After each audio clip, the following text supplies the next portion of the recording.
Hello everyone, welcome to bright IQ। तो आज हम लोग पढ़ने वाले हैं साइंस के कुछ प्रीवियस ईयर्स के इंपॉर्टेंट क्वेश्चन को, जो आपके झारखंड के ऑल एग्जाम के पॉइंट ऑफ व्यू से बहुत ही इंपॉर्टेंट है। चाहे वो आपका झारखंड पुलिस हो गया, एक्साइज पुलिस हो गया, दरोगा हो गया, फील्ड वर्कर हो गया, सभी के एग्जाम पॉइंट ऑफ व्यू से सारा क्वेश्चन जो है आपको बहुत ही इंपॉर्टेंट है। इसमें बताया गया सारे कॉन्सेप्ट को आप अच्छे से समराइज कर लीजिएगा।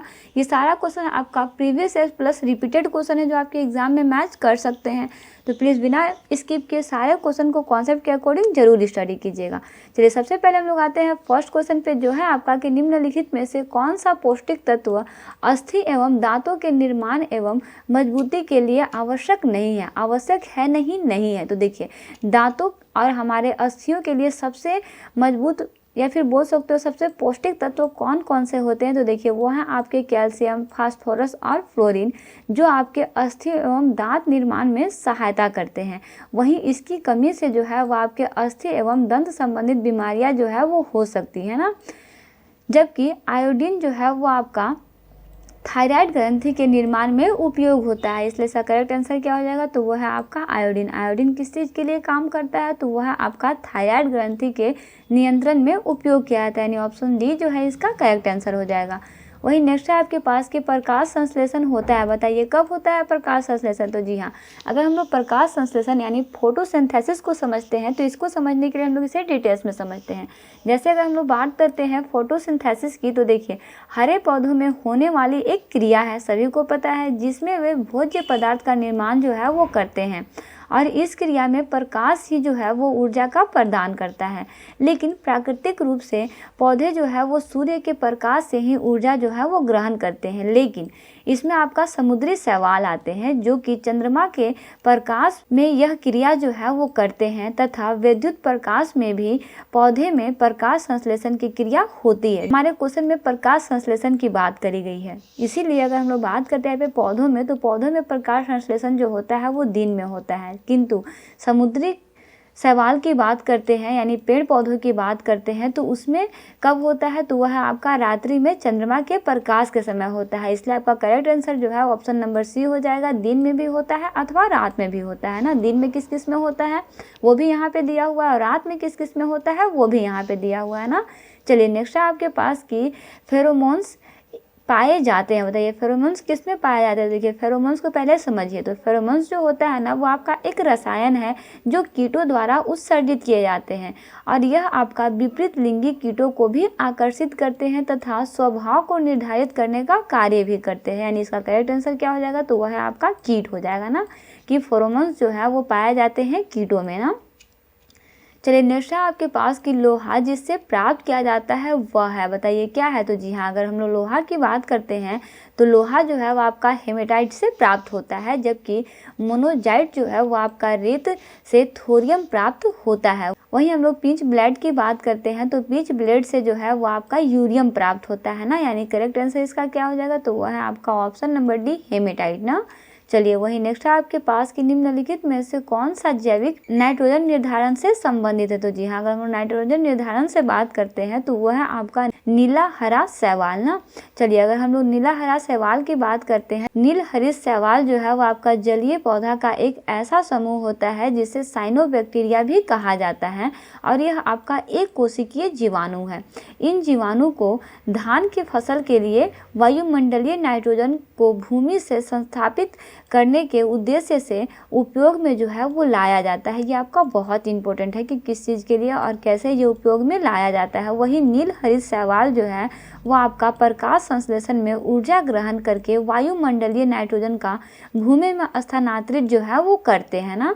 याद रखिएगा, ये टॉपिक आपका बहुत इंपॉर्टेंट है। एग्जाम पॉइंट ऑफ व्यू से ये सारा टॉपिक आपका काफ़ी ज़्यादा हेल्पफुल हो सकता है ना। वही नेक्स्ट है आपके पास कि एक पिंड का अधिकतम भार निम्नलिखित में से किस में होता है। देखिए यहाँ पे एक पिंड का अधिकतम भार पूछा गया है, समझते हैं। किसी पिंड का द्रव्यमान जो है वो आपका सदैव नियत रहता है ना, और इसका भार जो है वो आपका, माफ़ कीजिएगा यहाँ पे मार हो गया ना, इसका भार जो है ना वो आपका दो चीज़ों पर निर्भर करता है। देखिए क्या है, पिंड का द्रव्यमान सदैव नियत रहता है, लेकिन क्या चेंज होता है, भार चेंज होता है। किन दो चीज़ों पर निर्भर करता है, तो पहला है आपका गुरुत्व बल पे निर्भर करता है, और पिंड पर लगने वाले उत्क्षेपण बल के ऊपर निर्भर करता है। अगर हम लोग बात करते हैं तो हाइड्रोजन सबसे हल्का एवं विरल माध्यम है, अतः इसका लगाया गया उच्छेद बल से सबसे कम होगा। अतः पिंड का भार जो है वो हाइड्रोजन में सर्वाधिक होता है। किस में होता है? तो पिंड का भार जो है वो सर्वाधिक होता है हाइड्रोजन का, लेकिन हाइड्रोजन जो है वो आपका सबसे हल्का और विरल माध्यम है, याद रखिएगा ना। इसमें आप कंफ्यूज बिल्कुल भी मत होइएगा, हालांकि ये क्वेश्चन जो है आपका काफ़ी कंफ्यूजन करने वाला क्वेश्चन है ना।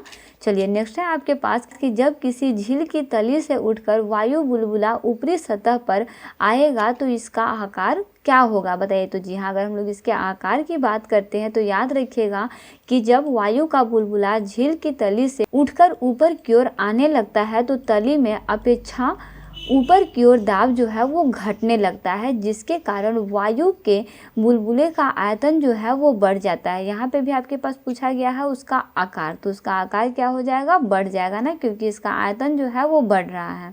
चलिए आगे बढ़ते हैं। इसका नेक्स्ट क्वेश्चन है आपके पास कि मृत मछली से निकलने वाली दुर्गंध किस यौगिक के कारण होता है। तो जी हाँ, अगर हम लोग बात करते हैं मृत निकलने वाले दुर्गंध की, तो ये आपका एमिनो यौगिक के कारण होता है ना। चलिए विस्तार से समझते हैं। तो यहाँ पे आप याद रखिएगा कि ट्राइमेथिलिएमीन यह एक तृतीय एमीन है ना। क्या है? तृतीय एमीन है, जो आपका संरचनात्मक रूप से एमिनो यौगिक होता है ना। इसमें आपका एमोनिया का प्रत्येक हाइड्रोजन जो है वो परमाणु का एक मेथित समूह से प्रतिस्थापित होता है। इसीलिए आपका मृत मछलियों से निकलने वाली दुर्गंध जो है इन्हीं यौगिकों की उपस्थिति के कारण जो है वो होता है ना। चलिए नेक्स्ट है आपके पास कि जेली बनने हेतु निम्नलिखित में से कौन सा फल सर्वाधिक उपयुक्त होता है। तो जी हाँ, अगर हम लोग जेली बनने की बात करते हैं तो इसमें आप पहले समझते हैं ना हम लोग। तो देखिए, अगर हम लोग पपीता की बात करते हैं तो पपीता में पपाइन नामक तत्व जो है वो पाया जाता है, जो जेलेटिन को सेट नहीं होने देता। तो इससे तो होगा नहीं, अतः यह जेली बनाने हेतु श्रेष्ठ नहीं होता ना। अगर हम लोग बात करते हैं आम और केथे की, तो आम और केथे में पेक्टिन की उपस्थिति क्रमशः कच्चे एवं पूर्ण परिपक्व होने पर निर्भर करता है ना। जबकि अमरूद में जो है वह आपका पेक्टिन की उपस्थिति के कारण ये शर्तें अनिवार्य नहीं होती है। अतः अमरूद जो है वो आपका एक ऐसा फल होता है जो जेली बनाने के लिए उपयुक्त होता है ना। यानी इसका करेक्ट आंसर क्या हो जाएगा? तो ऑप्शन सी जेली अमरूद हो जाएगा, है ना।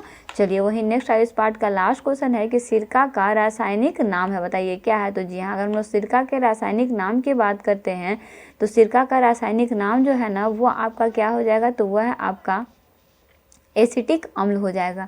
चलिए विस्तार से समझते हैं। तो सिरका का निर्माण जो है वो फूलों के शर्करायुक्त रस के किण्वन, जिसको हम लोग फर्मेंटेशन बोलते हैं, के फलस्वरूप जो है वो होता है। सिरका जो है वो आपका एसिटिक अम्ल का एक तनु विलयन होता है ना। भोजन के लिए प्रयुक्त सिरके में 4 से 8% तक एसिटिक अम्ल जो है वो होता है। दैट मीन्स का करेक्ट आंसर क्या हो जाएगा? तो वह है आपका ऑप्शन है ना। आज हम लोग पढ़ने वाले हैं पार्ट 2 में कुछ इंपॉर्टेंट क्वेश्चन को बेसिक कॉन्सेप्ट के अकॉर्डिंग। पहला क्वेश्चन है आपके पास कि जौ के अंकुरित बीजों के किण्वन से बने शराब को कहते हैं, क्या कहते हैं। तो जी हाँ, इसमें आप याद रखिएगा कि अधिकतर बियर जो आपका जौ यानी बार्ले के किण्वन से बनते हैं ना। इसीलिए बेसिकली भारतीय उपमहाद्वीप में जौ की शराब, या बोल सकते हो इसे ऑक्सी के भी नाम से जो है वो बुलाया जाता है ना। तो शराब बोलो या फिर ऑक्सी बोलो, दोनों सेम होता है। तो वो आपका क्या हो जाएगा? तो आपका बियर हो जाएगा ना। चलिए आगे बढ़ते हैं। इसका नेक्स्ट क्वेश्चन है आपके पास कि माँ और शिशु के बीच गले लगना या चुम्बन निम्न हार्मोनों में से किसके मोचन को प्रेरित करता है। तो जी हाँ, इसमें आप याद रखिए कि ये जिस हार्मोन को प्रेरित करता है वो है आपका ऑक्सीटोसिन। ऑक्सीटोसिन नामक हार्मोन को ये प्रेरित करता है ना। चलिए आगे बढ़ते हैं। इसका नेक्स्ट क्वेश्चन है निम्नलिखित में से किस पदार्थों का उपयोग बर्तनों को चमकीला बनाने के लिए किया जाता है। तो जी हाँ, अगर हम लोग बर्तनों को चमकीला बनाने की बात करते हैं तो जिंक ऑक्साइड का उपयोग जो है वो आपका बर्तनों को चमकीला बनाने के लिए किया जाता है ना। वहीं वस्तुओं को चमकीला बनाने में इस्तेमाल होने वाले अन्य ऑक्साइड जो है वो आपके इस प्रकार से हैं। पहला आपका सिलिकॉन ऑक्साइड होता है, एल्युमिनियम ऑक्साइड होता है, बेरियम ऑक्साइड और आपका सोडियम ऑक्साइड। इस तरह के ऑक्साइड जो है वो आपके चमकीला बनाने में यूज किए जाते हैं। तो इसका करेक्ट आंसर क्या हो जाएगा? बर्तन को चमकीला बनाने के लिए जिंक ऑक्साइड का प्रयोग जो है वो किया जाता है। ऑप्शन डी जो है इसका करेक्ट आंसर हो जाएगा। नेक्स्ट है आपके पास कि कच्ची चीनी को रंग विहीन करने हेतु जिस चारकोल का उपयोग किया जाता है वह है, बताइए किस चारकोल का उपयोग किया जाता है। तो जी हाँ, इसमें आपका एनिमल चारकोल यानी जंतु चारकोल का उपयोग जो है वो आपका कार्बनिक पदार्थों के विरंजन में किया जाता है ना। वहीं कच्ची चीनी को विरंगहीन करने में भी यह उपयुक्त होता है, याद रखिएगा। इन दोनों चीज़ों में याद रखिएगा किस किस में यूज किया जाता है इसका ना। चलिए वही नेक्स्ट आपके पास की ह्यूमस उदाहरण है। बताइए ह्यूमस किस चीज़ का उदाहरण है? तो जी हाँ, ह्यूमस जो है ना वो आपका जैविक मृदा कोलाइड का एक उदाहरण है, यानी क्या हो जाएगा आपका जैविक कोलाइड का ना, यानी ऑप्शन सी जो है इसका करेक्ट आंसर हो जाएगा। नेक्स्ट है आपके पास कि सूर्य के प्रकाश के अदृश्य भाग से प्रकाश संश्लेषण किया जाता है, जिसके कुछ इसमें से कौन सा भाग के द्वारा जो है वो किया जाता है? तो जी हाँ, तो इसमें आप इस टॉपिक को याद रखिए कि गहरे समुद्र के सतह से 400 से लेकर 8000 फीट तक की गहराई में पाए जाने वाले जीवाणु, जिसे ग्रीन सल्फर बैक्टीरिया कहते हैं, और रक्त विकिरण के प्रयोग द्वारा जो है वो प्रकाश संश्लेषण कर ऊर्जा उत्पन्न करते हैं, यानी इसका करेक्ट आंसर क्या हो जाएगा? तो वह है आपका बैक्टीरिया के द्वारा, ऑप्शन सी इसका करेक्ट आंसर हो जाएगा ना। वही नेक्स्ट है आपके पास कि निम्नलिखित में से किसने न्यूटन से पूर्व ही बता दिया था कि सभी वस्तुएं पृथ्वी की ओर आकर्षित होती है? तो जी हाँ, ये इसका करेक्ट आंसर आपका हो जाएगा ब्रह्मगुप्त ना। ब्रह्मगुप्त गुप्तोत्तर की बात करते हैं तो याद रखिएगा कि ब्रह्मगुप्त गुप्तोत्तर कालीन गणितज्ञ एवं खगोलीय शास्त्र थे। इन्होंने ब्रह्म सिद्धांत की रचना जो है वो की तथा सर्वप्रथम यह बताया कि पृथ्वी सभी वस्तुओं को अपनी ओर जो है वो आकर्षित करती है ना।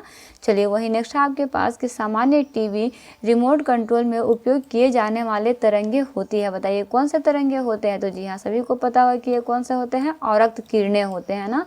तो जी हाँ, इसमें अगर आप इस चीज़ को याद रखना आपको बहुत इंपॉर्टेंट है, बेसिक कॉन्सेप्ट को, जो है आपका कि सामान्यतः टेलीविज़न में रिमोट कंट्रोल में प्रयुक्त विद्युत चुंबकीय तरंगे जो है वो आपके औरत किरणें होती है, जो मैं आपको बता चुकी हूँ। वहीं इसमें आप याद रखिएगा कि रिमोट कंट्रोल केवल टेलीविज़न को ऑन ऑफ करने में ही नहीं, बल्कि आपका ये चैनल हो गया, आवाज़ की तीव्रता हो गया, चित्र की गुणवत्ता आदि को भी नियंत्रण करने में प्रयुक्त किया जाता है ना। ये तो सभी को पता होगा, जेन्युइन क्वेश्चन है ना। चलिए इसका लास्ट क्वेश्चन है आपके पास कि आयोडीकृत लवण में रहता है, बताइए क्या रहता है? तो जी हाँ, आयोडीकृत लवण की बात करते हैं तो याद रखिए पोटेशियम आयोडाइड संरचना एवं भौतिक गुणों में खाद्य लवण यानी टैबलेट साल्ट जिसको बोलते हैं के समान होता है ना। वहीं व्यापारिक स्तर पर आयोडीकृत लवण बनाने में सामान्यतः इसी का प्रयोग जो है वो किया जाता है, और इसके अतिरिक्त पोटेशियम आयोडेट, सोडियम आयोडेट हो गया, और आपका सोडियम आयोडाइड का भी प्रयोग जो है वो आपका आयोडीकृत लवण बनाने में किया जाता है। इसका करेक्ट आंसर क्या हो जाएगा? तो जी हाँ, इसका करेक्ट आंसर जो है आपका पोटेशियम आयोडाइड हो जाएगा ना, यानी ऑप्शन डी इसका करेक्ट आंसर हो जाएगा। फर्स्ट क्वेश्चन है आपके पास कि रेडियो एक्टिविटी का आविष्कार किया था, बताइए किसने किया था? तो जी हाँ, रेडियो एक्टिविटी का आविष्कार करने वाले व्यक्ति का नाम जो है वो आपके बेकुरेल ने किया था ना, बेकुरेल थे।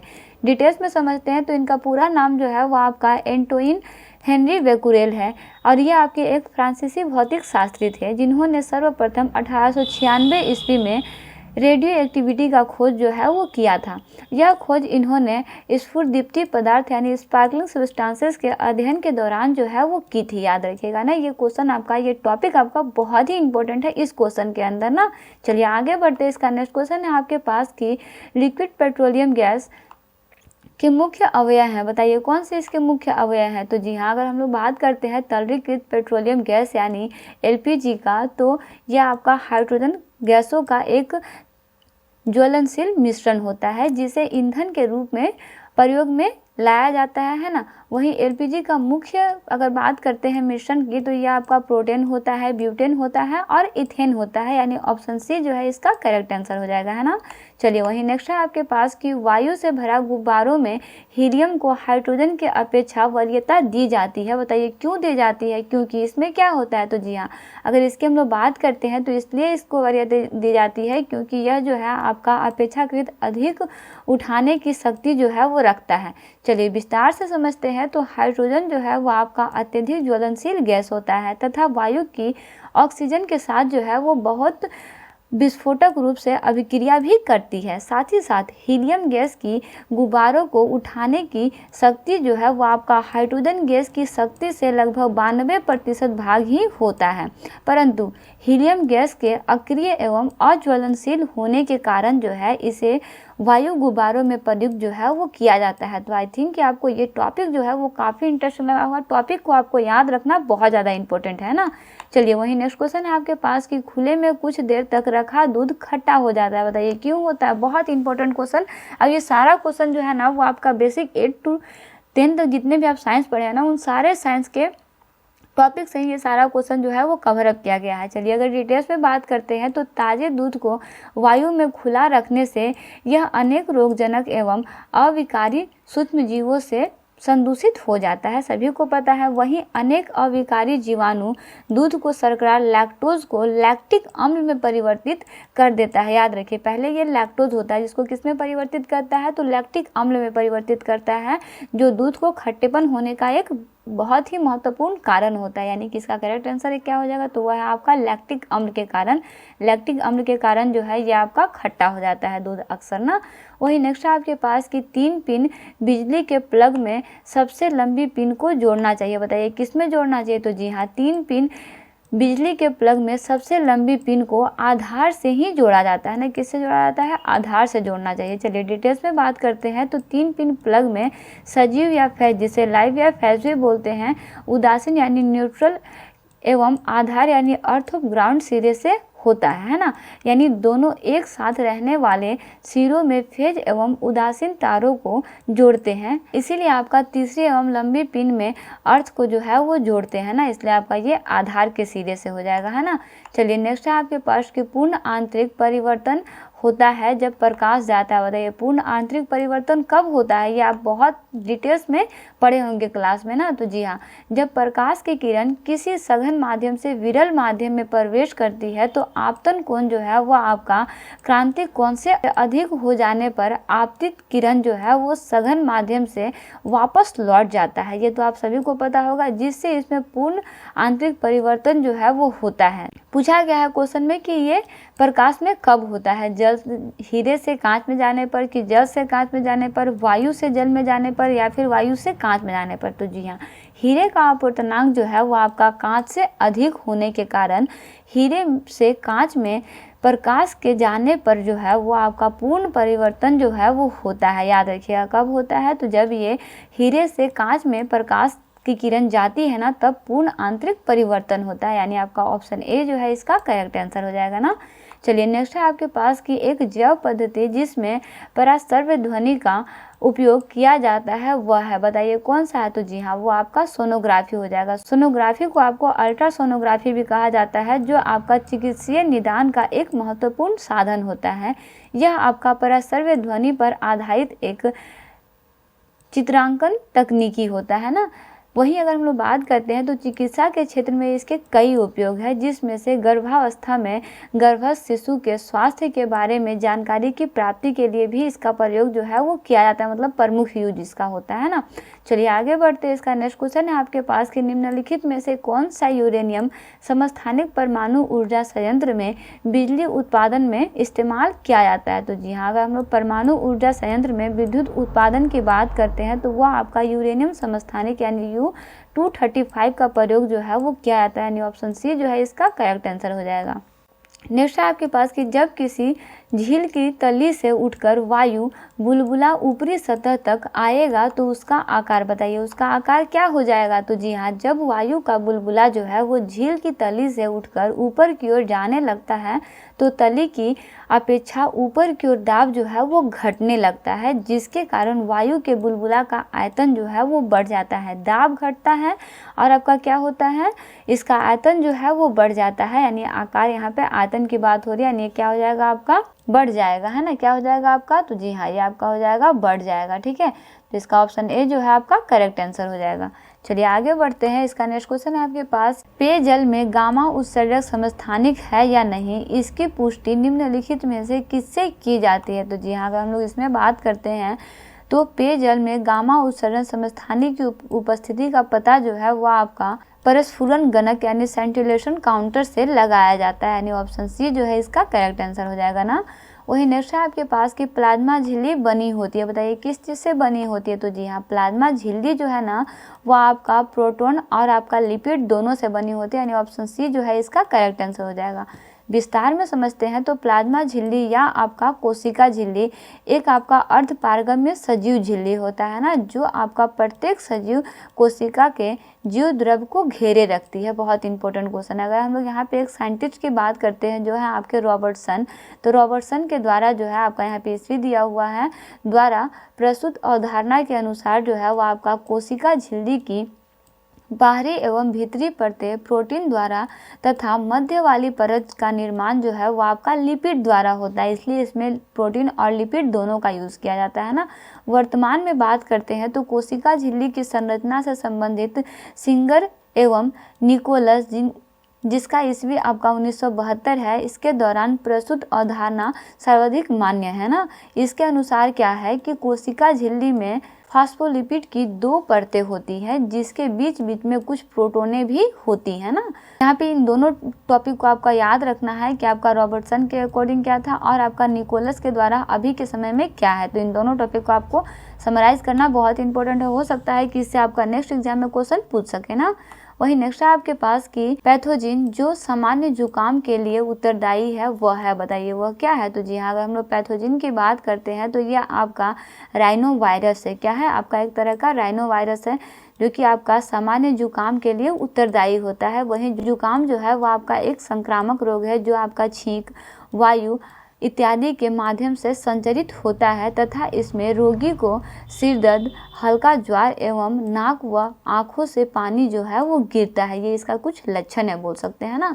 चलिए आगे बढ़ते हैं। इसका नेक्स्ट आपके पास के मनुष्य के शरीर में पसलियों के कितने जोड़े होते हैं। तो जी हाँ, अगर हम लोग पसलियों की जोड़े की बात करते हैं तो वो आपके 12 होते हैं ना। मनुष्य के शरीर में पसलियों यानी रिब्स की कुल 12 जोड़े होते हैं, अर्थात ये संख्या में 24 होते हैं ना।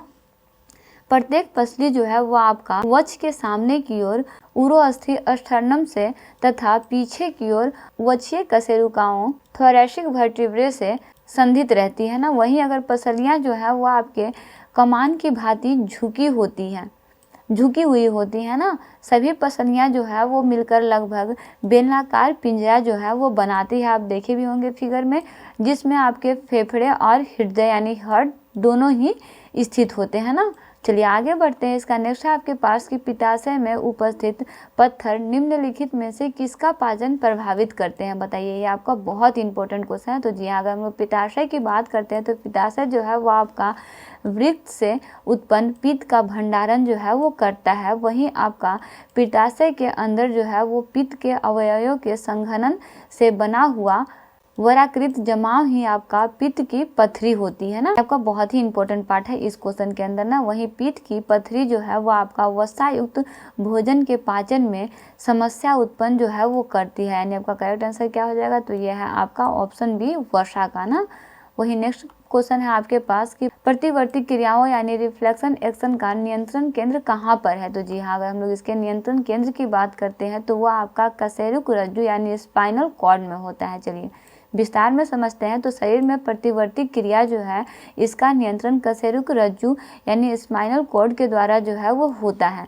वहीं इसमें हम उद्दीपनों को ग्रहण करते हैं तथा स्वभाव के आधार पर प्रतिवर्ती क्रिया को दो प्रमुख श्रेणी में बांटा गया है। पहला है आपके पास अबंधित यानी अनकंडीशनल तथा दूसरा है अनुबंधित यानी कंडीशनल। चलिए अगर इसमें हम लोग देखते हैं तो याद रखिए कि प्रतिवर्ती क्रिया द्वारा ही हमारे पैर में कांटे पड़ने पर हम पैर को पीछे की ओर खींच लेते हैं ना। तो ये आपका क्या हो जाएगा, प्रतिवर्ती क्रिया, यानी आपके प्रतिवर्ती क्रिया जो है इसमें होता है ना।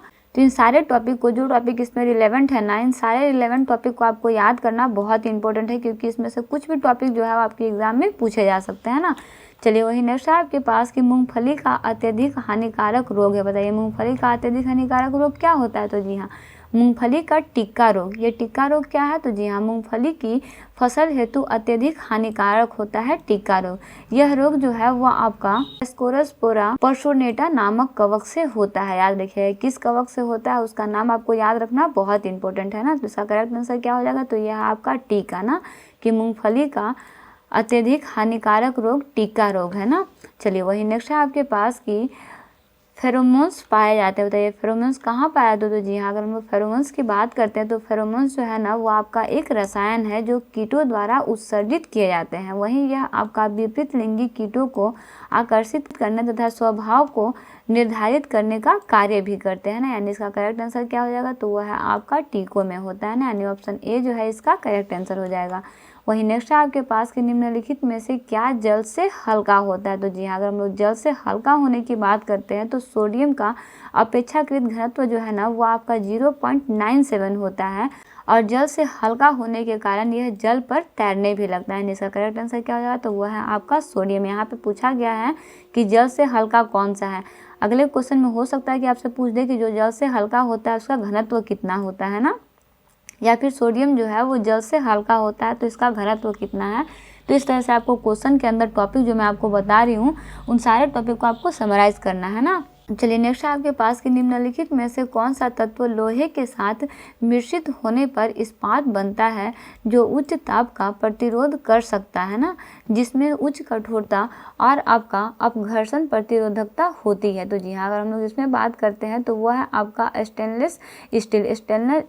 स्टेनलेस स्टील जो है वो आपका साधारण स्टील की अपेक्षा अधिक ताप सहने में सक्षम होता है और आपका इस्पात में यह गुण क्रोमियम मिलाने से उत्पन्न होता है। यानी इसका करेक्ट आंसर क्या हो जाएगा, तो वह है आपका क्रोमियम ना, यानी ऑप्शन बी इसका करेक्ट आंसर हो जाएगा। चलिए इसका लास्ट क्वेश्चन है आपके पास कि निम्नलिखित अम्लों में से किसको बेकिंग पाउडर के निर्माण में उपयोग किया जाता है। तो जी हाँ, अगर हम लोग बेकिंग पाउडर के निर्माण की बात करते हैं तो वह आपका टार्टिक अम्ल होता है ना। टार्टिक अम्ल का प्रयोग जो है वो आपका बेकिंग पाउडर के निर्माण में किया जाता है ना। फर्स्ट क्वेश्चन पे जो है आपका कि ओजोन के एक अणु में ऑक्सीजन के कितने परमाणु होते हैं। तो जी हाँ, अगर हम लोग ओजोन की बात करते हैं तो ओजोन के एक अणु में जो है ना ऑक्सीजन के 3 परमाणु होते हैं, यानी ऑप्शन डी इसका करेक्ट आंसर हो जाएगा। देखिए अगर इसमें हम लोग कुछ और कॉन्सेप्ट की बात करते हैं तो यह आपका आणविक ऑक्सीजन के साथ सौर पराबैंगनी विकिरण के माध्यम से प्राकृतिक रूप से बनता है, ठीक है। वहीं ओजोन हमें सूर्य की हानिकारक पराबैंगनी किरणों से भी बचाता है। याद रखिएगा, ओजोन क्या करता है, तो सूर्य से आने वाली हानिकारक पराबैंगनी किरणों से बचाता है ना। चलिए नेक्स्ट है आपके पास कि डैश धातुओं का वह गुण है जिसके कारण उन्हें खींचकर पतले तार बनाए जा सकते हैं। बहुत इंपॉर्टेंट और बहुत ही इजी क्वेश्चन है ना। तो देखिए वो क्या होता है, तो वो आपका तन्यता होता है ना। तन्यता क्या होता है, तो तन्य बल एक प्रकार की बाहरी भौतिक शक्ति को संदर्भित करती है जो किसी पदार्थ पर उसकी सतह से दूर खींचने की दिशा में लागू होती है। जैसे कि तार ना, तार को आप खींच के पतले पतले उसको कर सकते हो, उसी को हम लोग क्या बोलते हैं, तन्यता बोलते हैं। तो यानी कि आपका इसका करेक्ट आंसर क्या हो जाएगा, ऑप्शन डी की तन्यता धातुओं का वह गुण है जिसके कारण उन्हें खींचकर पतले तारों में बनाया जा सकता है। चलिए इसी में एक और टॉपिक हम लोग देखते हैं कि किसी पदार्थ को दबाने पर या उसको बोल सकते हो संपीड़क प्रतिबल की स्थिति में विकृत होकर दाब के लंबवत दिशा में फैलाने का गुण जो है वो आपका आघातवर्धीनता कहलाता है। तो याद रखिएगा, आघातवर्धीनता का मतलब क्या होता है, किसी चीज को दबाकर या फिर के लंबवत दिशा में फैलाने के गुण को आघातवर्धनता कहा जाता है ना। वहीं चालकता को विद्युत चालन के माप के रूप में परिभाषित किया जा सकता है और यह किसी सामग्री की धारा को प्रवाहित करने की क्षमता जो है उसी क्षमता को दर्शाता है। वहीं परिष्करण उच्च शुद्धता वाले धातुओं को प्राप्त करने के लिए धातुओं से अशुद्धियों को दूर करने की एक प्रक्रिया है। तो इन सारे टॉपिक को आप इस क्वेश्चन के अंदर जरूर से समराइज करिएगा ना। चलिए वहीं नेक्स्ट है आपके पास कि सबसे दुर्बल तत्व कौन सा होता है। तो जी हाँ, अगर हम लोग सबसे दुर्बल तत्व की बात करते हैं तो वह आपका स्टैटिन होता है। स्टैटिन क्या होता है, तो देखिए स्टैटिन जो है वो आपका पृथ्वी की ऊपरी परत में सबसे दुर्लभ तत्व होता है जो केवल विभिन्न भारी तत्वों के क्षय उत्पाद के रूप में होता है। वहीं स्टैटिन के सभी समस्थानिक जो है वो आपके अल्पकालिक होते हैं। क्या होते हैं, अल्पकालिक होते हैं। तो इसका करेक्ट आंसर क्या हो जाएगा, तो वह है आपका स्टैटिन हो जाएगा ना। चलिए आगे बढ़ते हैं। इसका नेक्स्ट क्वेश्चन है आपके पास कि निम्न में से कौन सा तत्व एक उपधातु है। देखिए अगर हम लोग उपधातु की बात करते हैं तो यहाँ पे उपधातु जो है वो आपका सिलिकॉन हो जाएगा। उपधातु में धातुओं और अधातुओं दोनों के गुण जो है वो पाए जाते हैं। सिलिकॉन के अलावा आपका एग्जाम्पल में बोरॉन हो जाएगा, जर्मेनियम हो जाएगा, आर्सेनिक हो जाएगा, एंटीमनी हो जाएगा और आपका टेल्यूरियम हो जाएगा, पोलोनियम हो जाएगा और आपका स्टैटिन हो जाएगा। ये सारे जो है वो आपके उपधातु है ना। इन सारे उपधातु को आप इस क्वेश्चन के अंदर जरूर से समराइज कीजिएगा। वही नेक्स्ट है आपके पास कि विंडो क्लीनर में निम्न में से कौन सा क्षार जो है वो पाया जाता है। तो जी हाँ, अगर हम लोग विंडो क्लीनर की बात करते हैं तो विंडो क्लीनर में जो है ना वो आपका अमोनियम डाइऑक्साइड जिसे NH2OH बोलते हैं ये आपके पाए जाते हैं ना। वही अगर हम लोग बात करते हैं मैग्नीशियम डाइऑक्साइड की, तो मैग्नीशियम डाइऑक्साइड जिसका फॉर्मूला है OH हॉल 2 होता है, कब्ज और आपका एसिड अपच के इलाज के लिए उपयोग में लाया जाता है। सोडियम डाइऑक्साइड यानी NaOH जो है वो आपके साबुन, रेयॉन, कागज, विस्फोट करने वाले उत्पाद, रंग और पेट्रोलियम उत्पादों का उत्पादन करने के लिए उपयोग में किया जाता है ना। वहीं अगर हम लोग कैल्शियम डाइऑक्साइड की बात करते हैं तो कैल्शियम डाइऑक्साइड जो है वो आपका बुझा हुआ चूना भी कहते हैं इसे ना। इसका फॉर्मूला CaOH2 होता है ना। इसका प्रयोग जो है वो आपका एसिड के कारण होने वाले जलन और घावों के उपचार के लिए एक एंटीसिड के रूप में जो है वो किया जाता है। इसे याद रखिएगा ना। ये सारे टॉपिक जो है वो आपके बहुत रिलेवेंट टॉपिक है। हो सकता है इसमें से कोई भी टॉपिक आपका नेक्स्ट आने वाले एग्जाम में पूछते, तो सारे टॉपिक को कॉन्सेप्ट के अकॉर्डिंग जरूर से ध्यान में रखिएगा ना। चलिए वही नेक्स्ट आगे बढ़ते हैं। आपका क्वेश्चन है कि अम्ल और क्षार के बीच लवण और जल प्रदान करने की अभिक्रिया को डैश कहा जाता है। क्या कहा जाता है? तो जी हाँ, अगर हम लोग इसमें देखते हैं तो एक आपका होता है उदासीनीकरण। उदासीनीकरण एक ऐसा अभिक्रिया होता है जिसमें अम्ल और क्षार की अभिक्रिया जो है वो होती है, जिसके परिणाम स्वरूप क्या होता है कि एक आयनिक यौगिक और संभवतः पानी जो है वो प्राप्त होता है। इसका करेक्ट आंसर क्या हो जाएगा? तो वह है आपका उदासीनीकरण अभिक्रिया ना। वहीं अगर हम लोग देखते हैं तो एक संयोजन अभिक्रिया एक ऐसी अभिक्रिया होती है जहाँ दो या दो से अधिक तत्व या बोल सकते हो यौगिक मिलकर एक एकल यौगिक जो है वो बनाते हैं। जैसे हम लोग क्या बोल सकते हैं, H2+O अगर हम लोग करेंगे तो ये मिलकर के क्या हो जाएगा? H2O हो जाएगा ना।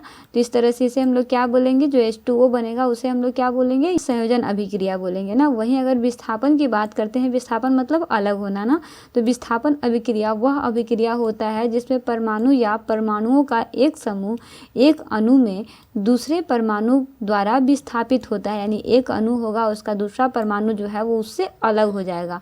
ठीक है। वहीं एक अपघटन अभिक्रिया तब होती है जब एक अभिकारक दो या दो से अधिक उत्पादों में टूट जाता है। तो इसमें आप 3 टॉपिक को याद रखिएगा। पहला संयोजन अभिक्रिया, वियोजन अभिक्रिया और अपघटन अभिक्रिया। इन तीनों अभिक्रियाओं को इस क्वेश्चन के अंदर आपको याद रखना बहुत इंपॉर्टेंट है ना। चलिए वही नेक्स्ट है आपके पास कि निम्नलिखित में से किस तरल पदार्थ का pH सबसे अधिक होता है? तो जी हाँ, अगर हम लोग सबसे अधिक pH की बात करते हैं तो वह है आपका मिल्क ऑफ मैग्नीशिया का ना। इसका pH मान कितना होता है? तो यह है आपका 10.5 होता है, जो आपका सबसे उच्चतम आपका pH मान होता है ना। इसका करेक्ट आंसर क्या हो जाएगा? Option B. देखिए ऐसा क्यों होता है? क्योंकि यह आपका प्राकृतिक में क्षारीय होता है ना। वहीं अगर हम लोग मानव रक्त की बात करते हैं तो मानव रक्त का pH मान जो है वो आपका 7.4 होता है। नींबू के रस का pH मान 2 से 3 होता है और आपका संतरे के रस का pH मान जो है वो 3.3 से लेकर के 4.2 तक होता है। इस टॉपिक को आप इस क्वेश्चन के अंदर जरूर से याद रखिएगा। ये सारा टॉपिक आपका बहुत इंपॉर्टेंट है ना। चलिए वही नेक्स्ट आगे बढ़ते हैं। क्वेश्चन है आपका कि उस विधि की पहचान करें जिसका उपयोग कार्बनिक यौगिक को शुद्ध करने के लिए नहीं किया जाता है। किया जाता है? नहीं किया जाता है। तो देखिए एक आपका होता है अवसाद, जिसे सेडिमेंटेशन बोलते हैं। वह प्रक्रिया होता है जिसमें गुरुत्वाकर्षण के कारण जो है वो कण के एक तरल से अलग हो जाते हैं ना। वहीं अगर हम लोग ऊर्ध्वपातन की बात करते हैं, जिसे सब्लिमेशन कहते हैं, तो एक भौतिक और रासायनिक प्रक्रिया होता है जिसमें कोई पदार्थ जो है वो आपका मध्यवर्ती द्रव अवस्था में परिवर्तित हुए बिना सीधे ठोस अवस्था से सीधे गैस अवस्था में परिवर्तित हो जाता है ना। वहीं अगर हम लोग नेक्स्ट देखते हैं तो किसी विलयन या गलित धातु में से प्राकृतिक या बोल सकते हो कृत्रिम विधि से ठोस क्रिस्टल बनने की प्रक्रिया को क्रिस्टलन या फिर क्रिस्टलीकरण यानी क्रिस्टलाइजेशन भी कहते हैं ना। वहीं अगर हम लोग आसवन की बात करते हैं, जिसे डिस्टिलेशन बोलते हैं, यह एक तरल मिश्रण से घटकों या बोल सकते हो पदार्थों को चयनात्मक उबलने और संक्षेपण का उपयोग करके अलग करने की प्रक्रिया होता है। यानी अगर हम लोग इसमें देखते हैं तो इसका करेक्ट आंसर क्या हो जाएगा? तो ये है आपका अवसाद यानी सेडिमेंटेशन है ना। चलिए आगे बढ़ते हैं। इसका नेक्स्ट क्वेश्चन है आपके पास कि निम्नलिखित में से कौन आधुनिक आवर्त सारणी का एक उत्कृष्ट यानी नोबेल रासायनिक तत्व है? तो जी हाँ, अगर हम लोग नोबेल रासायनिक तत्व की बात करते हैं तो यह आपका नियॉन हो जाएगा ना। आवर्त सारणी के ग्रुप 8A के उत्कृष्ट गैसों या फिर अक्रिय गैस है ना, जिसमें आपका हीलियम आता है, नियॉन आता है, ऑर्गन आता है, क्रिप्टन आता है, जेरान आता है, रेडॉन आता है। ये तत्व वस्तुतः अनेक तत्वों या यौगिकों के प्रति क्रियाशील होते हैं ना। इसे याद रखिएगा इन 8 नामों को ना।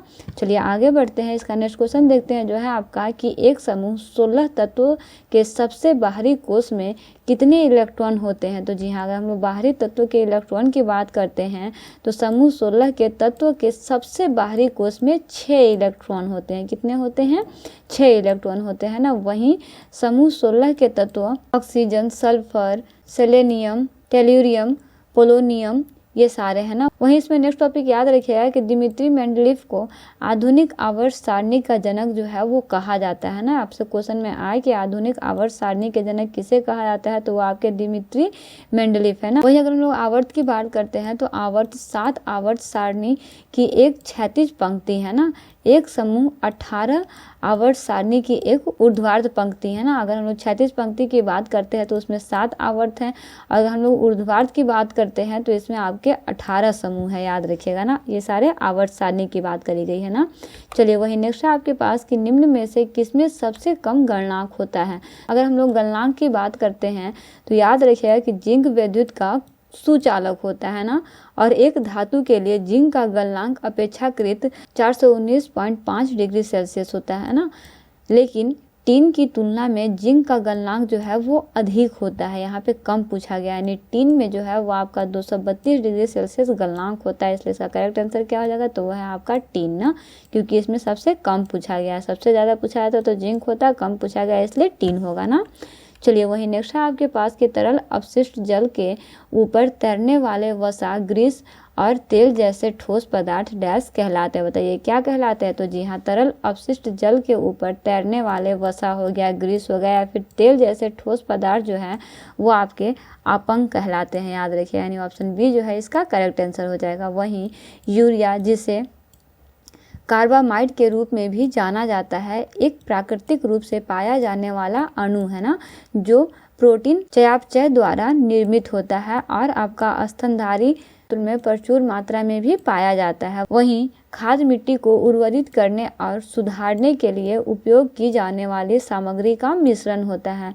अगर हम लोग यहाँ पे पीट देखते हैं तो पीट आपका आंशिक रूप से सड़ी हुई वनस्पति और आपका कार्बनिक पदार्थों का संचय है ना। इसे आप याद रखिएगा। ये सारा टॉपिक जो है इस क्वेश्चन के अंदर बहुत ही इंपॉर्टेंट है ना। नेक्स्ट आपके पास के निम्नलिखित में से कौन सा तत्व बेकिंग सोडा का घटक नहीं है? नहीं है। तो जी हाँ, यहाँ पे आपका है कैल्शियम। कैल्शियम जो है वो आपका बेकिंग सोडा का घटक नहीं है। बेकिंग सोडा में 4 घटक होते हैं, जिसमें आपका सोडियम आता है, हाइड्रोजन आता है, कार्बन आता है और आपका ऑक्सीजन आता है। क्या नहीं आता है? तो कैल्शियम नहीं आता है। यानी ऑप्शन बी जो है इसका करेक्ट आंसर हो जाएगा ना।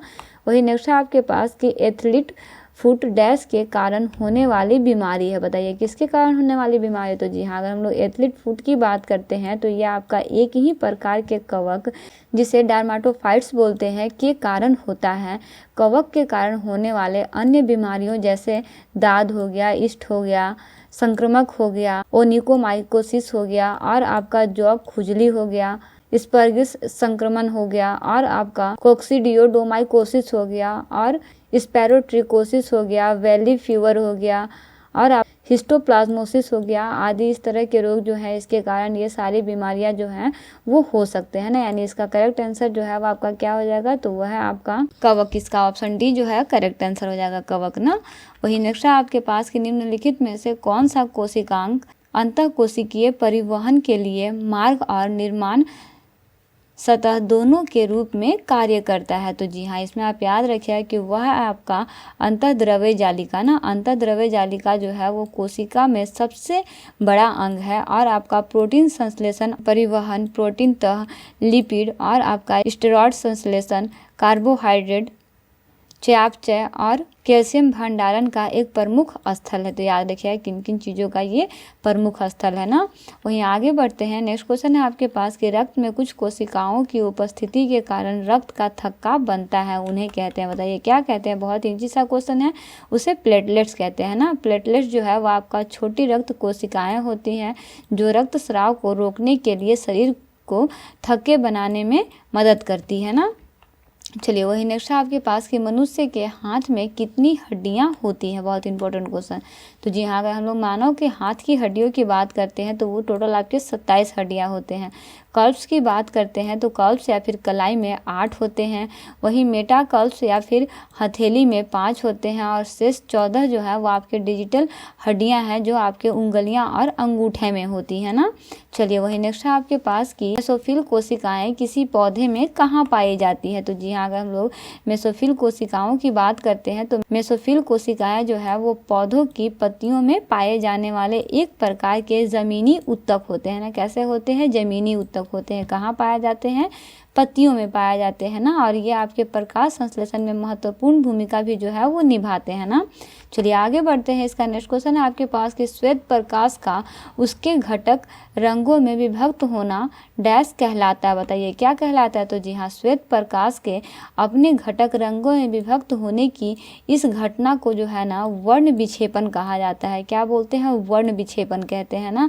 वहीं भौतिकी में अपवर्तन एक तरंग का पुनर्निर्देशन है, क्योंकि यह एक माध्यम से दूसरे माध्यम में जाता है। इसे याद रखिएगा ना, अपवर्तन की बात हो रही है।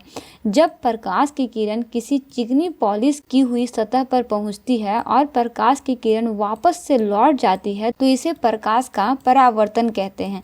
अगर उसी में अंदर चला जाएगा, एक माध्यम से दूसरे माध्यम में जाता है तो वो आपका अपवर्तन होता है, वापस लौट जाता है तो परावर्तन होता है ना।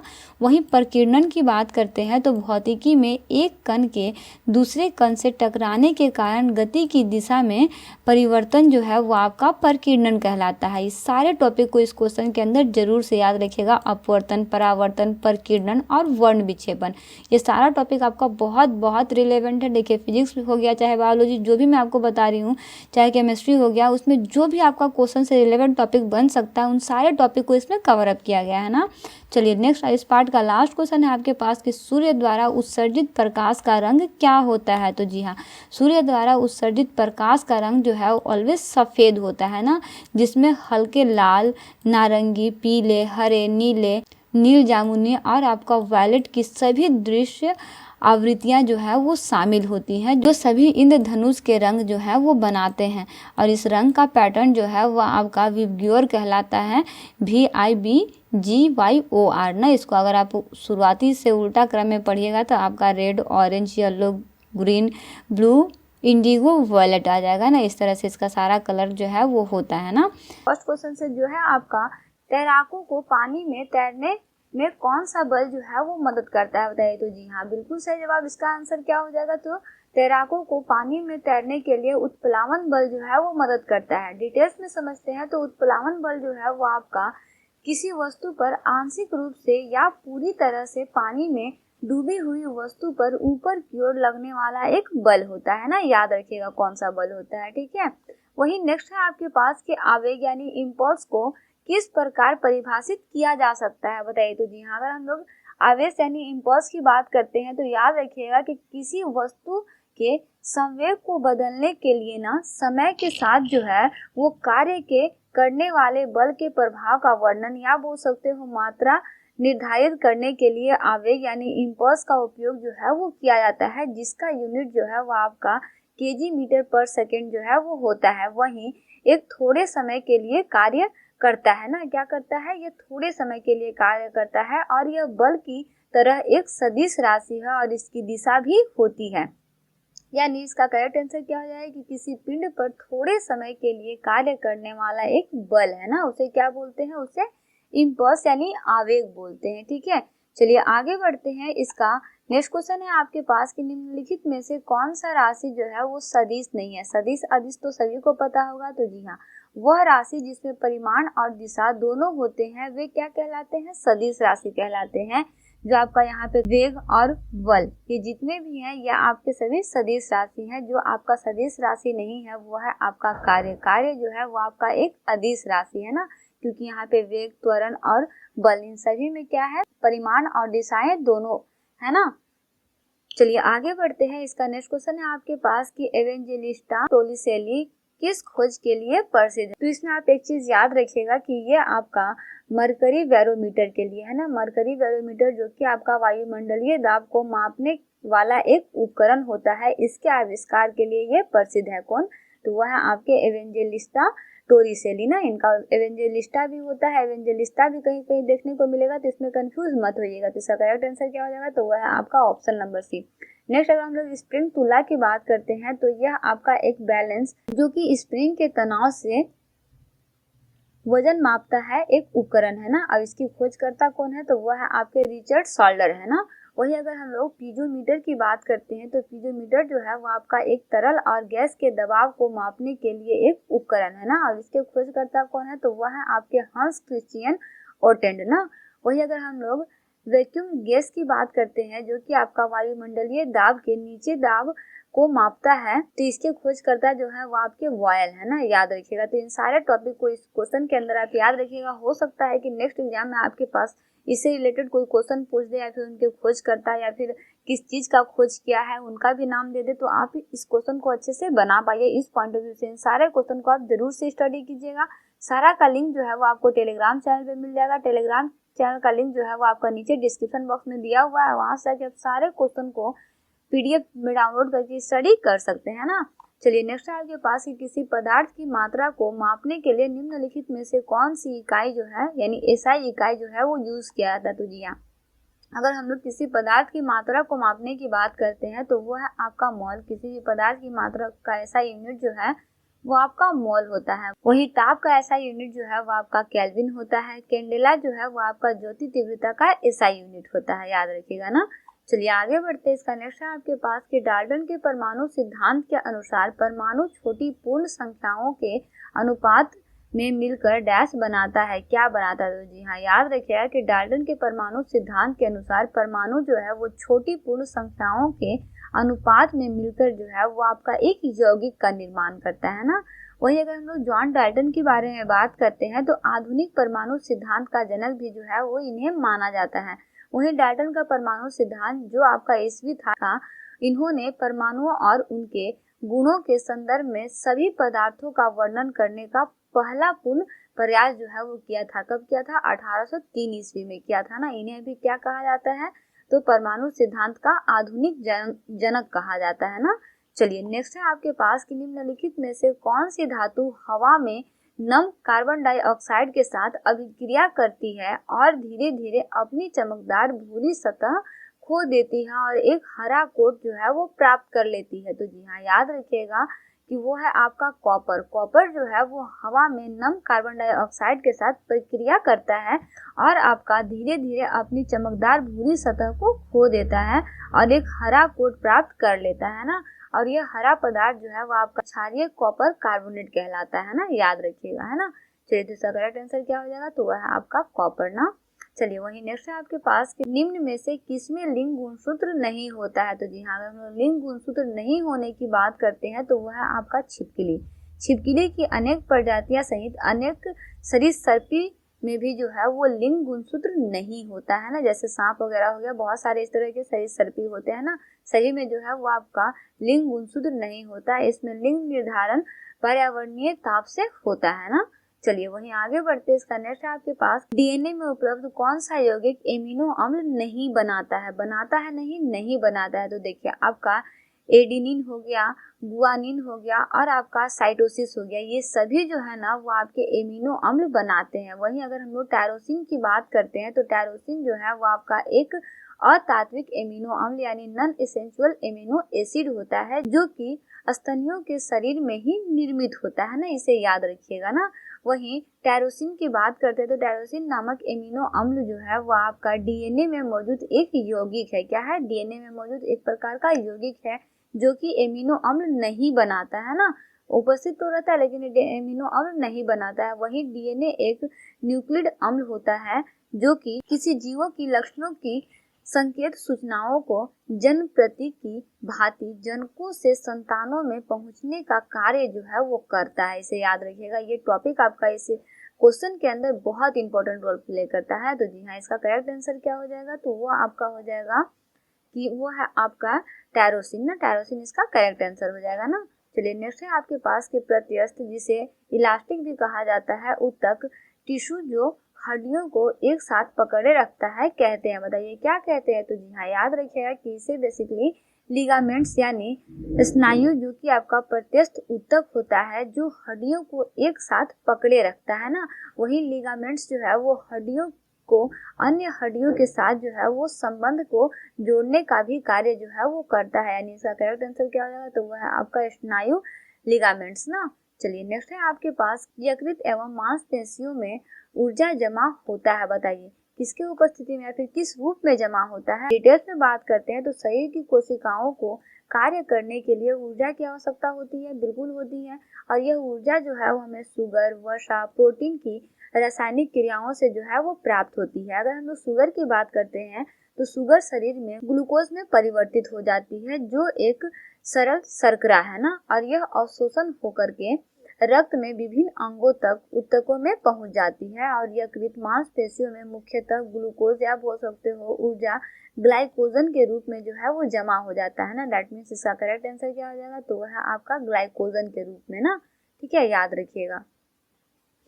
चलिए वही नेक्स्ट है आपके पास कि विकासशील भ्रूण के लिए भोजन की आपूर्ति किसके द्वारा की जाती है, तो जी हाँ, याद रखिएगा कि वह आपका गर्भनाल। गर्भनाल एक अंग होता है जिसके माध्यम से विकासशील भ्रूण को पोषण प्रदान किया जाता है, और यह आपका गर्भाशय और भ्रूणनाल को जोड़ता है। इसका करेक्ट आंसर क्या हो जाएगा, तो वह आपका ऑप्शन नंबर बी इसका करेक्ट आंसर हो जाएगा ना। नेक्स्ट आपके पास कि रक्त नलिकाओं की त्रिज्या कम होने पर रक्त दबाव पर क्या प्रभाव पड़ता है, तो जी हाँ, याद रखिएगा कि रक्त नलिकाओं की त्रिज्या कम होने पर रक्त दबाव जो है वो बढ़ जाता है ना। वहीं इसके 3 प्राथमिक कारक है जो कि आपका जो रक्त परिवहन को प्रतिरोधी करता है ना, जिसमें फर्स्ट है आपका नलिकाओं की त्रिज्या, नलिकाओं की लंबाई और रक्त का क्षयता ना, ये 3 आपका प्रमुख कारण होता है, याद रखिएगा ना। चलिए वही नेक्स्ट है आपके पास कि सामान्य मनुष्य में कुल कितने गुणसूत्र होते हैं, तो जी हाँ, अगर हम सामान्य मनुष्य की बात करते हैं तो वह आपका 46, सामान्य मनुष्य में जो है वो आपका 46 गुणसूत्र होते हैं ना, जो इनकी द्विगुणी अवस्था है ना, याद रखिए कितनी अवस्था है, द्विगुणी अवस्था है, जिसमें आपके 22 जोड़ी ऑटोमोट जिसे दैहिक बोलते हैं तथा 23वां जोड़ा जो है वो आपका गुणसूत्र एलोजोम होता है, यानी लैंगिक होता है, याद रखिएगा ना। चलिए वही नेक्स्ट है आपके पास कि लिफ्ट में मनुष्य का मिथ्या या आभारी भार उसके वास्तविक भार से कम होता है जब, बताइए कब कम होता है, तो जी हाँ, याद रखिएगा कि ये कम तब होता है जब लिफ्ट जो है वो आपका एक समान गति से नीचे की ओर उतरती है। जब लिफ्ट जो है वो आपका एक समान गति से नीचे की तरफ उतरती है तो भार जो है वो आपका क्या होता है, कम होता है, याद रखिएगा ना। चलिए वहीं अगर हम लोग इसके बारे में डिटेल्स में बात करते हैं तो आप याद रखिएगा कि मनुष्य का भार परिवर्तन जो है वो इन चीजों पर निर्भर करता है ना।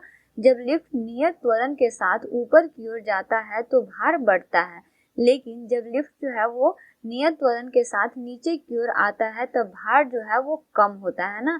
और जब लिफ्ट जो है वो आपका नियत वेग से गति करता है तब भार में कोई परिवर्तन नहीं होता है। इस टॉपिक को आप याद रखिएगा ना। नेक्स्ट है आपके पास कि एक डायनेमो जो आपका विद्युत उत्पादन यंत्र होता है का प्रयोग डैश में बदलने के लिए किया जाता है, बताइए किस चीज में बदलने के लिए किया जाता है, तो याद रखिएगा कि डायनेमो जो है वो आपका एक विद्युत उत्पादन यंत्र होता है जो आपका आंतरिक ऊर्जा को विद्युत ऊर्जा में परिवर्तित करता है ना, यानी ये क्या हो जाएगा, ऑप्शन ए इसका करेक्ट आंसर हो जाएगा ना। वही नेक्स्ट है आपके पास कि साइकिल के टायर का अचानक से फट जाना क्या दर्शाता है, तो जी हाँ, साइकिल के टायर का अचानक से फट जाना जो है वो आपका एक एडियोबैटिक प्रक्रिया को दर्शाता है, क्योंकि इसमें ऊर्जा का विनिमय जो है वो अचानक से और बिना समय के लिए हो जाता है ना, बिना समय लिए हो जाता है, इसलिए इसे क्या बोलते हैं, एडियोबैटिक बोलते हैं। इसका ऑप्शन ए बी जो है इसका करेक्ट आंसर हो जाएगा ना, कि ये क्या होता है, एडियोबैटिक प्रक्रिया होता है ना। वही नेक्स्ट आपके पास कि निम्नलिखित में से कौन से रंग का प्रकाश जब प्रिज्म से गुजरती है तो सबसे कम विचलन करती है, बहुत इजी क्वेश्चन है, तो जी हाँ, किसी तरंग की तरंग दैर्घ्य जो है वो जितनी अधिक होती है उसका विचलन उतना ही कम होता है। चूंकि लाल रंग का प्रकाश का तरंग दैर्घ्य जो है वो सबसे अधिक होता है, इसीलिए ये सबसे कम विचलन करेगा, तो इसका करेक्ट आंसर क्या हो जाएगा, तो वह है आपका लाल रंग ना। चलिए वही नेक्स्ट है आपके पास कि अवतल लेंस हमेशा किस प्रकार का प्रतिबिंब जो है वो बनाता है, बताइए इसी इजी क्वेश्चन और क्या हो सकता है, तो जी हाँ, अवतल लेंस जो है वो हमेशा आभासी और सीधा प्रतिबिंब बनाता है, यानी ऑप्शन बी जो है इसका करेक्ट आंसर हो जाएगा ना।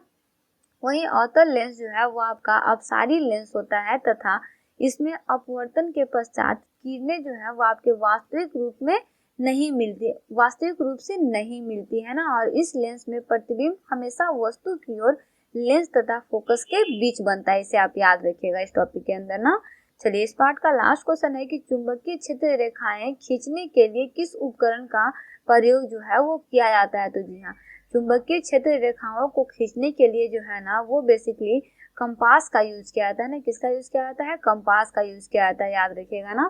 तो इस तरह से बेसिकली आज की वीडियो में हम लोग कुछ प्रीवियस ऐसे क्वेश्चन को सॉल्व कर चुके हैं। ये जितने भी क्वेश्चन है ये सारे आपके किसी न किसी झारखंड के एग्जाम में आए हुए क्वेश्चन है।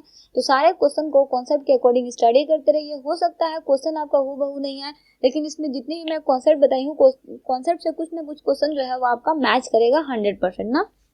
तो सारे क्वेश्चन को कॉन्सेप्ट के अकॉर्डिंग स्टडी करते रहिए। इसके अलावा भी जितने भी पार्ट आपके ब्राइट IQ पे अपलोड हुए हैं साइंस का, उन सारे पार्ट को आप जाकर के स्टडी कर लीजिए। सारा का लिंक डिस्क्रिप्शन बॉक्स में दिया हुआ है, साथ इनका सारा का PDF भी जो है, PDF का लिंक भी डिस्क्रिप्शन बॉक्स में दिया हुआ है। PDF आपको कहाँ मिलेगा? तो जी हाँ, वो आपको टेलीग्राम चैनल पे मिलेगा। जाकर के जल्दी से टेलीग्राम चैनल को ज्वाइन कीजिए, वहां जाकर सारे PDF को डाउनलोड करके स्टडी कीजिए। मिलते हैं नेक्स्ट वीडियो में एक इंपॉर्टेंट पार्ट, एक इंपॉर्टेंट क्वेश्चन के साथ। Thanks for watching, like and subscribe bright IQ।